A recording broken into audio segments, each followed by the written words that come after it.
Assalamualaikum warahmatullahi wabarakatuh. Hai everyone.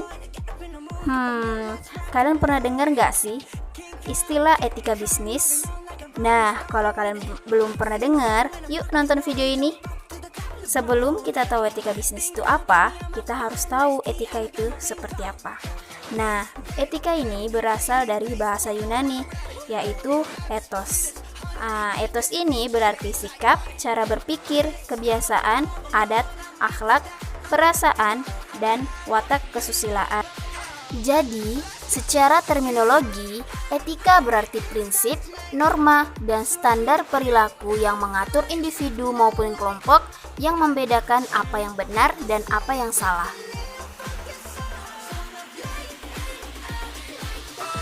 Penting nggak sih etika bisnis?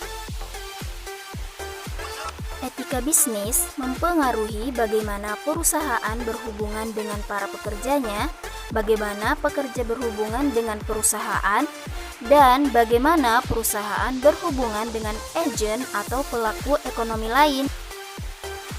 Etika bisnis atau business ethic berusaha untuk melarang perilaku bisnis, manajer perusahaan, dan pekerja yang seharusnya tidak dilakukan. Jadi, udah ada gambaran dong ya, penting nggak tuh etika bisnis?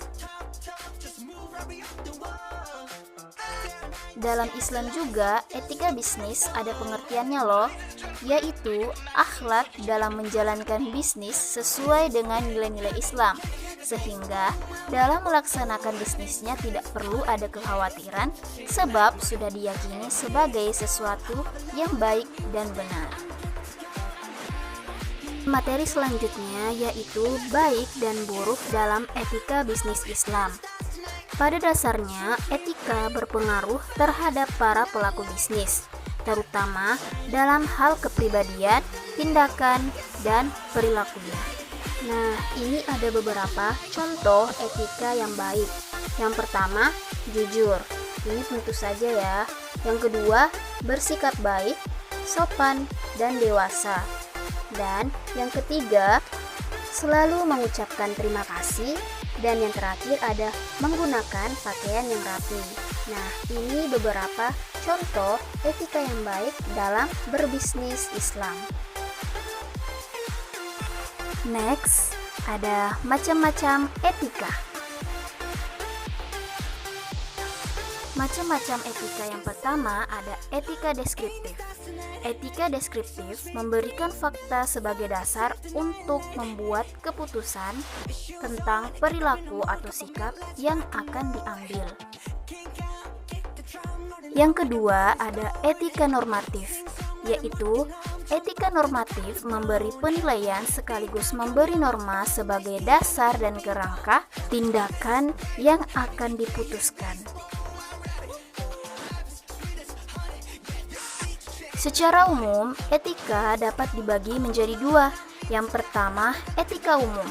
Etika umum berbicara mengenai norma dan nilai moral, kondisi-kondisi dasar bagi manusia untuk bertindak secara etis. Yang kedua, ada etika khusus. Etika khusus adalah penerapan prinsip-prinsip atau norma-norma moral dasar dalam bidang kehidupan yang khusus.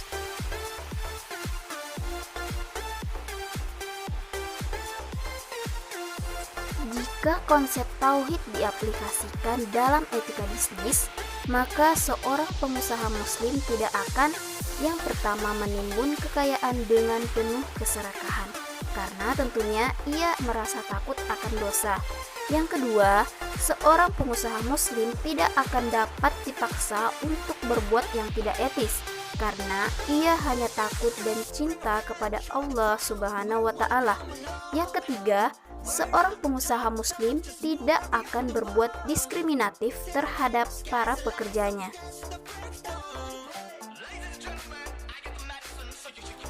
Membahas tentang macam-macam etika, terdapat materi prinsip kehendak bebas.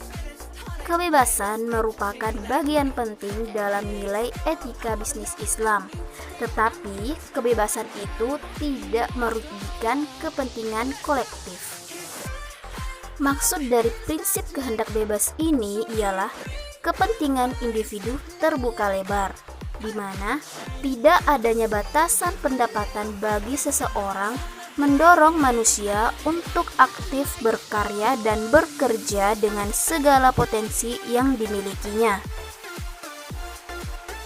Jadi, inti dari kehendak bebas di sini adalah kebebasan bagi para pebisnis untuk melakukan hal yang disukai, namun kebebasan tersebut tidak merugikan kepentingan bersama, sehingga tidak ada pihak yang merasa terugikan karenanya.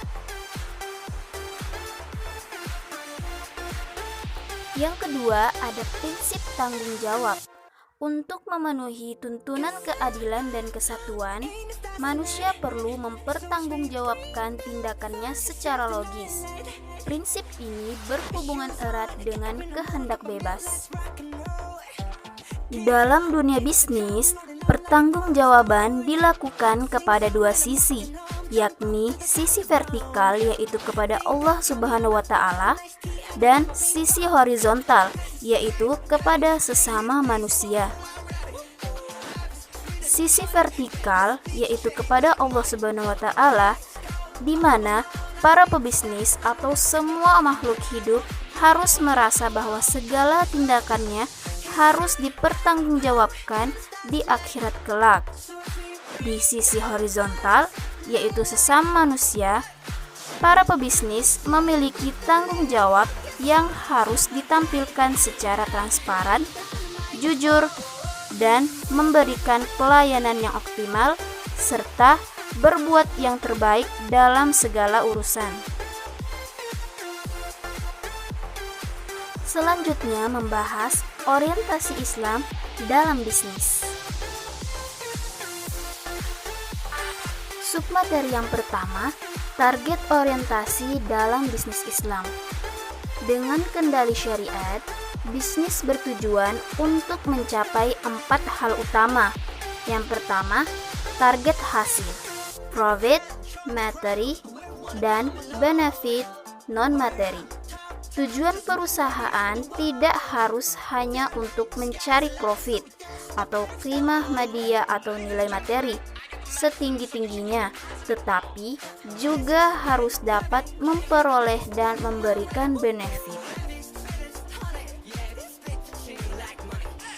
Yang kedua, ada pertumbuhan.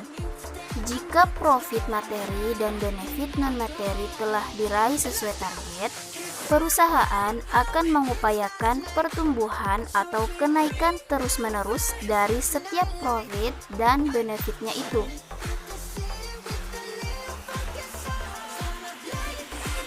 Target orientasi bisnis yang ketiga ada keberlangsungan.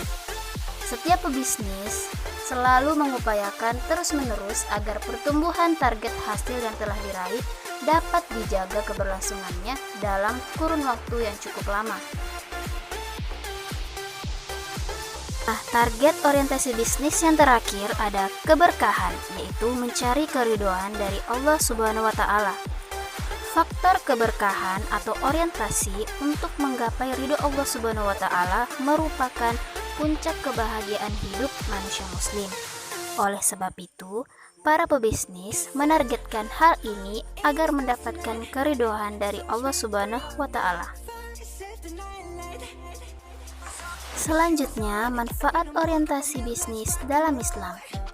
Dalam firman Allah Subhanahu wa Ta'ala, Quran surah Al-Jumu'ah ayat 9-10 mengandung pengertian bahwa bisnis dilakukan dengan tidak mengesampingkan tujuan hakiki. Visi masa depan dalam berbisnis merupakan etika pertama dan utama yang digariskan Al-Quran, sehingga pelakunya tidak sekedar mencari keuntungan sementara yang akan segera habis, tetapi selalu berorientasi pada masa depan. Nah, dari semua materi yang telah diberikan, jika para pebisnis menggunakan etika ini, maka para pebisnis akan yang pertama mencari ridho Allah Subhanahu wa Ta'ala.